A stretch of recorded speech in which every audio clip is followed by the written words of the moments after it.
pain and emptiness inside. Look, there was a lot of people coming into this game going, just lose this one, boys. Take one for the team. You know what, Man City? Man City, we'll give you the 3 points here. Yeah, you come here and win, and just let us have the FA Cup, Go win the league. You've already won the League Cup. Go win the league. Take it off Arsenal. The world will enjoy it apart from Arsenal fans. And let us win the FA Cup. But I was thinking maybe like a 1-0. But to be honest, I wanted to win this game. That's kind of like what people were thinking. Like, I saw a lot of social media polls. I really couldn't believe, actually, that the vast majority of people thought lose the game. I think that's probably partly because of just how low the mood is with Chelsea at the moment. But it is the season of Schadenfreude for Chelsea fans, where you get your dopamine hits from elsewhere. Our two most hated London rivals, I suppose if you discount the likes of Millwall, West Ham and stuff, but the true, the big six hated rivals in Tottenham and Arsenal. What could you ask for? Well, Arsenal, who have been a long-term developing project team, being on the cusp or being heavily talked about an unprecedented, never before done quadruple, and then losing it all. Of course, they're still in the Champions League and in the Premier League, but of course they got dumped out both domestic cups, and they're on the wobble after losing to Bournemouth at home at the Emirates yesterday, which of course everyone's enjoying collectively. And that's why a lot of Chelsea fans were like, yeah, we'll take one for the team, we're crap this season anyway, do you know what I mean? We'll just do that and hopefully limp over the line. We'll go again next season. Who knows what will happen in the FA Cup? But no, I want to win. I want to see Estevao do well, who was poor in this game. We'll speak about him. I want to see Cole Palmer find his form. I want to see Joao Pedro get to a 20 league goal season. I want to see green shoots in a team. But it is the season of Schadenfreude, because everyone's laughing at Arsenal. They saw the geezer and the away fan with the Arsenal bottle drinking tears, I suppose the reference was. And Tottenham are lost under Roberto De Zerbi, even though it was a 1-0 loss. So, of course, uploaded on the second channel, Football Yannick talking about that, where I get to escape from Chelsea. I upload every day on that channel, gang. If you like my football commentary and you thought, you know what, Chelsea's miserable, I want to hear Jan talk about other football stuff, hop over to Football Yannick on YouTube and subscribe. I mean, the link's in the description. Check that out. Yeah, man. So Tottenham going down, Arsenal bottling everything. There is your Schadenfreude dopamine hit. But unfortunately, imagine the vast majority of watching this support Chelsea. We have to talk about Chelsea. And I'm very sorry about that. Here he is. SofaScore. Battered. I mean, to be fair, the first half, pretty even first half, yeah? Like, I feel it was like four shots each, I think, maybe. But the second half was very different. As you can see, probably, yeah, you go, attacking momentum here, we had a bit of it. Some good chances, they analysed it on Sky Sports, Chelsea running through. And then this was the period here at the beginning of the second half, and indeed up to there, where they were like, no, see you later, Chelsea. The game is ours. So how do we line up in the absence of Enzo Fernandez, the sanctioned player? Rob Sanchez with a 7.7 rating in goal. Nearly the same as Gigi Donnarumma in the other goal. They won 3-0. Wes Fofana getting the highest rate. I think she had good moments, Wes. I've been getting a lot of heat lately because I'm a Wes fan, but he's been awful recently. I shan't hide away from that, mate. Cucurella comes in, as you'd expect. Hato at left centre-back, which I didn't necessarily expect. He showed in moments that he's a good footballer. Gusto, of course, was always going to start in the absence of Reece James. Santos, who I thought was probably, he's rated here as our best outfield player. Caicedo, who was sort of fine-ish, and then just gave them the third goal for good measure. Literally gifted it to them. He's got the lowest. Caicedo, the lowest rated player on the pitch. £115 million Caicedo. I mean, look, SofaScore's nonsense, by the way. It does give you guidance sometimes, and it's a bit of fun looking at scores. And if someone does play really well, it will show it. For example, Mark Gurhey won Man of the Match on Sky Sports. He won it here on, he got Player of the Match here on SofaScore. He was amazing. And look, Mark, can we just talk about Mark Gurhey? Look, we were never going to sign him in January because he's getting them like silly Man City wages, and Man City are in a position where they can just put a couple of players in, give them silly wages and chase the title and stuff like that. I understand we probably couldn't do that right now, and I'm not endorsing the project at all. I'm fully against the project at this point. But or at least 80% of it. But I think Chelsea generally just letting players like Mark Gurhey go, Rio Ngomora, who's playing at Liverpool now, you know, fumbling the Michael Elise deal when he was sort of looking to sign for us twice in the last couple of years, and just looks like one of the best players, Ballon d'Or candidate. Like, there's so much wrong with the recruitment and letting go good players. But yeah, like I think, you know, two Englishmen. As an Englishman, I mean, obviously he came off injured. He didn't look too bad. Nico O'Reilly. He's in scintillating form, Nico O'Reilly. He, despite how good Lewis Hall is and how Lewis Hall locked down Lamine Yamal in the Champions League, Nico O'Reilly starting for England for me. Of course, they got the current Ballon d'Or holder, Rodri, partnering Bernardo Silva in midfield. Bernardo Silva, of course, is on his farewell tour. His last, he's leaving City in the summer. Ryan Cherky, a player that cost him, what, 30 odd million quid, a couple of assists, having an amazing season. Sort of took him a little bit of time to get going. He's a bit of a cheeky chappy. And of course, Jeremy Doku scoring. And I feel like I'm partially to blame for this.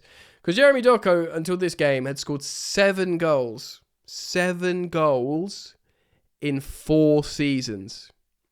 7 goals in 4 seasons. And that is obviously redunculous. And I was highlighting it, as were most people on social media. And I didn't expect our £115 million midfielder over here, Moises Caicedo, to be like, oh, well, apparently maybe he knew that he was having a baby after the celebration. He was like, have a goal, brother! Here, have a goal, my guy. Here's a goal. You know, loads of time, 4 people around him. He's usually really good in this situation. Just stinker. Well, Steve had a really bad game. I'm not going to judge him. He's a kid. He got eaten alive by Nico O'Reilly, the corresponding left back. He completely bullied him, and then he got dissent. What was it, like kicking the ball away, yellow card, and just couldn't affect the game at all. It just wasn't the game for Estevao. It just wasn't the game for him, which is fine. And, you know, Kusanov's becoming a good player. And basically City look like they're just going to... After embarrassing us at home again, like they always freaking do, they better go and win the title. They just better. If you somehow F this up and let Arsenal win the Premier League, not that they will give 2 sods, but I will never forgive you, Man City. A curse upon all your families if you don't win the Premier League title. That is a weird thing for me to say, but yeah, like I said, it's the season of Schadenfreude. If Arsenal bottle everything and don't win the league, if Tottenham get relegated to the Championship, I'll be like, whatever, we finished 8th. I don't care anymore. I am dead inside. Cut me open and you will find nothing. I used to bleed blue and now I bleed death. So, yeah, man, let's talk about this a little bit more. Let's go to the first half. Yeah, when times weren't even that much better. 0.25 XG. Look at this. 5 shots each. 1 big chance to Chelsea. Don't look at XG. 1 big chance to Chelsea, none to them. We won the first half in my eyes. Call the whole game a draw. Second half, we still somehow generated 0.89 XG in the second half. But yeah, 3 big chances, 3 goals. Just big boy team. Serious big boy team, big boy mentality. All the Chelsea briefings coming out that Chelsea are trying to sign mentally strong players. By the way, we haven't beaten, I think this now is the 15th, 15th game we haven't beaten Man City.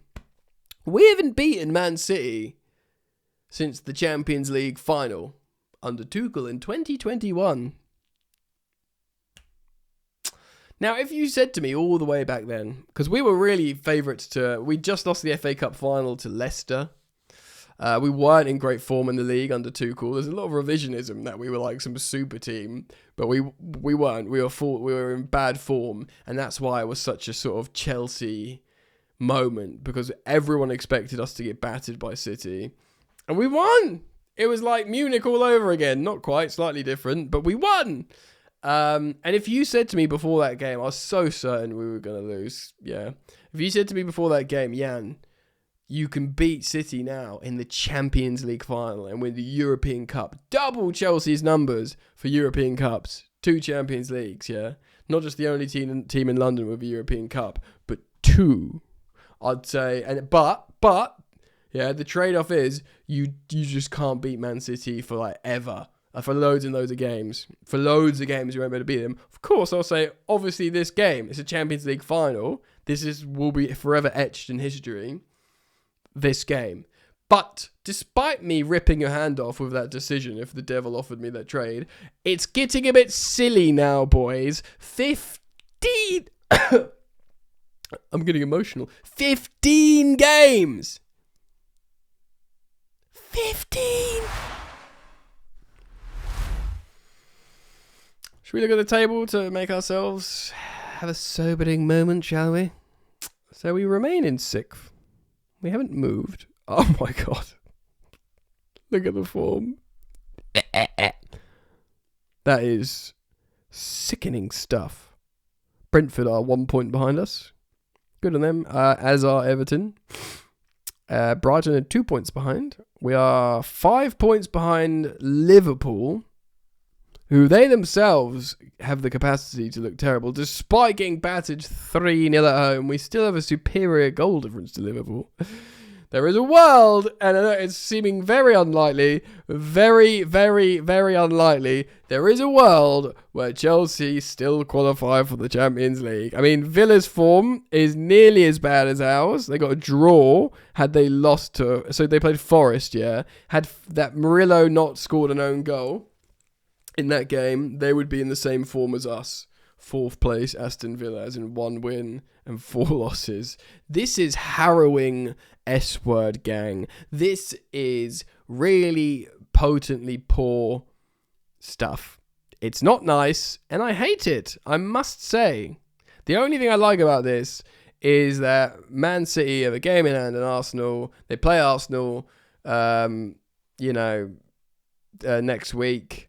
If they win 2-0, they'll have a better goal difference in them because they'll go up 2. Arsenal will go down 2, and they'll have a game in hand, and they might go on and win the league, and that'll be very funny. Also, of course, this is one of the best things that's ever happened to me. I'm in the relegation zone, but we have to talk about Chelsea because Chelsea are really bad, and we are in what can only be described as a sort of weird existential crisis. There were like flutters of moments from players. The opening 20 minutes, Cole Palmer was like dancing through players. Hato looked good. Fofana did a couple of good things. Struggling here, guys. I'm really struggling. Santos, maybe. Bit in midfield. But the truth is, we have lost multiple games in a row. I'm just going to quickly confirm how many games in a row we've lost. So we've lost 3-0 at home to Man City. We've lost 3-0 away to Everton. We lost 1-0 at home to a very poor Newcastle side. We had a 4-1 win against Villa. This is the first time we've had 3 consecutive losses in the league, in the Premier League, without scoring a single goal. It gets more sobering. Since like 1990, I think it's since Ruud Gullit managed us.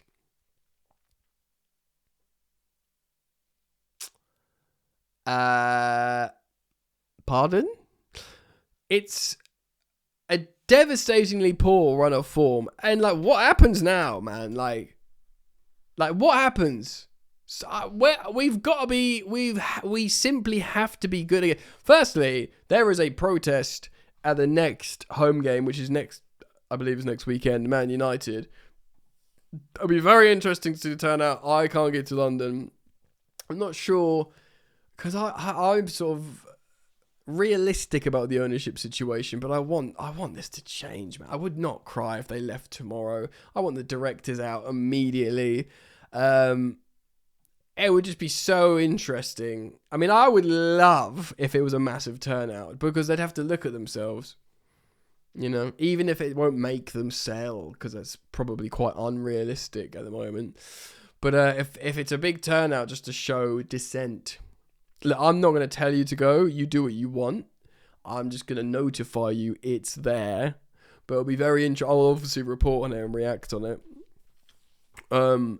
Obviously. But, like, what are they going to do, bro? Like, if we were in free fall, which we kind of feel like we are now, even if there was like, oh, we played sort of alright for the first half, kinda.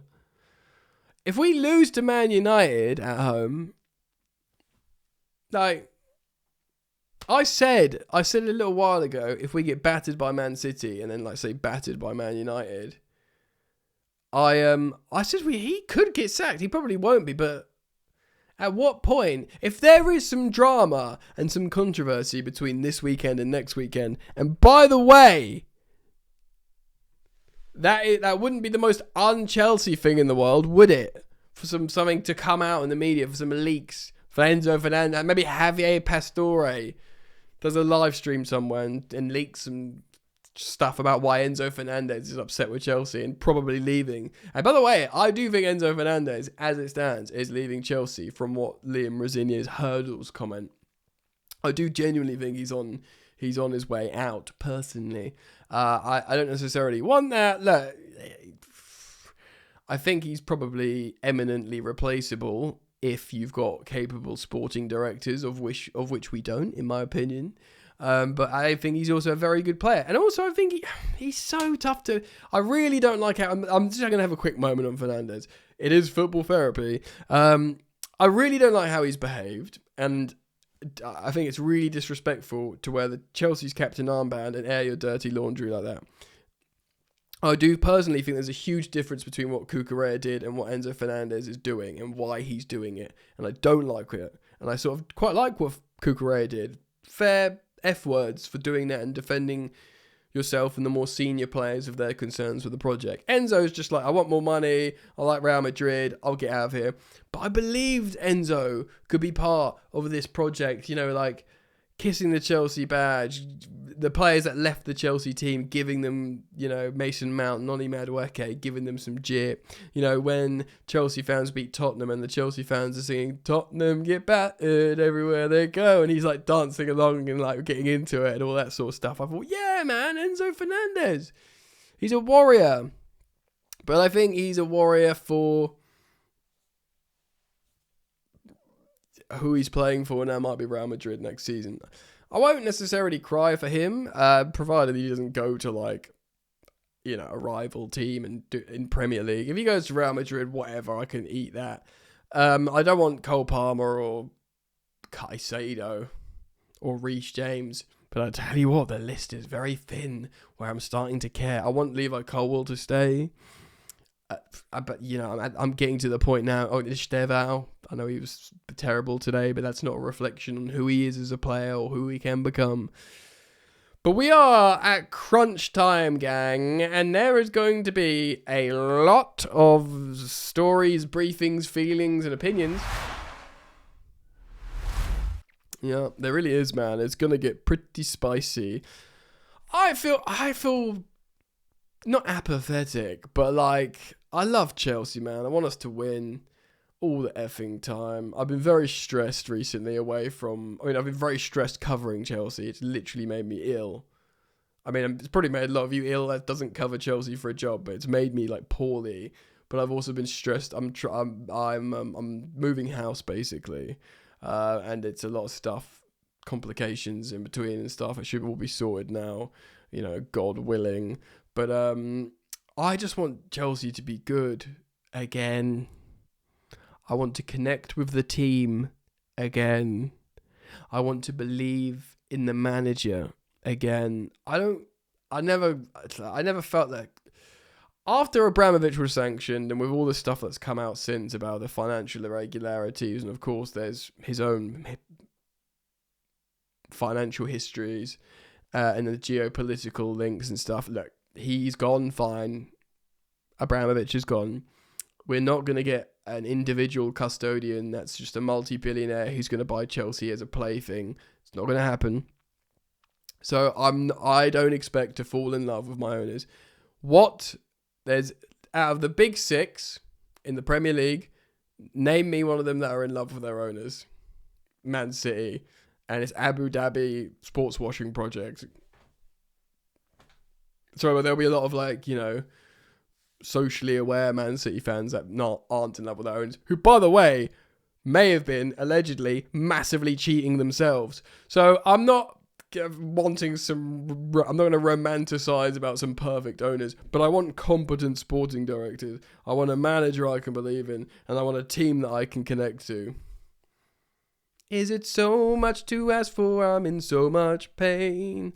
Guys, we'll be alright. I'll be here to just get through it with you guys. So like and subscribe to this channel, Football Therapy on YouTube. Follow and 5-star on your podcast platforms, because that does help me out, simply by searching Football Therapy Podcast on Spotify, Apple Podcasts. 5-star and follow does help me out a lot. Right, gang, see you soon. Bye.